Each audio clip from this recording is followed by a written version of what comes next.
All right, we have the history of the Jews from the destruction of Jerusalem to the present time.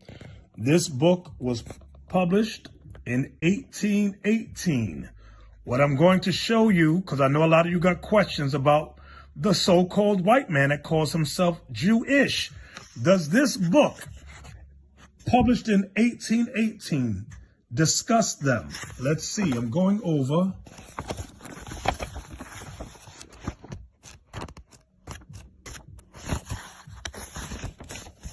to page 167, chapter 11. Let's go down to the highlighted area.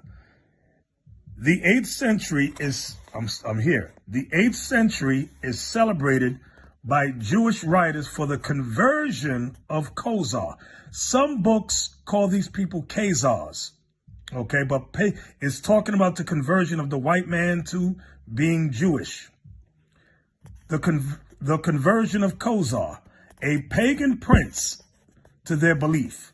According to their accounts, he became dissatisfied with the religion of his people and progenitors, meaning forefathers, and conversed on this subject with philosophers, Christians, Mohammedans, meaning Muslims, and Jews.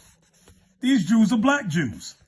At length, a learned rabbi convinced him that Judaism was the only true religion, to which all others were but as the shadow to the substance, or the picture to the living original. Khazar, therefore, abjured his former tenets, and after he was initiated in the belief and ceremonies of the Jews, employed himself in converting his subjects. Look at this. He sent for the most learned men of this nation from all countries to instruct his people. And from that time, the original Jews were held in high estimation. So this book is giving you the history of the white man converting to becoming a Jew.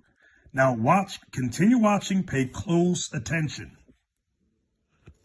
All right, this is The Jews, a Study of Race and Environment by Maurice Fishberg. This was published in 1911. Notice page 64. All right. It says, these fair-haired Jews created a problem for anthropologists. It is a question whence these Indo-Germanic Jews, as Virchow called them, have found their way into the midst of a dark, complexioned race like the Jews. Wow. So the scholars know the original Jews were dark complexion, meaning black. All right. Light and Truth, collected from the Bible in ancient and modern history, containing the universal history of the colored and the Indian race from the creation of the world to the present time, by R.B. Robert Benjamin Lewis. I'm going to page 354 in this book. Y'all know I really like this book here. And we're going to read about Jeremiah. I'm starting right here. Jeremiah the prophet was the son of Hilkiah. The words of Jeremiah to his friends. Thus saith the prophet, chapter 8, verse 21, I am black. Here he describes himself to be black. Lamentations chapter 5, verse 10. Our skin was black like an oven, meaning burned in a furnace. Here he describes his people.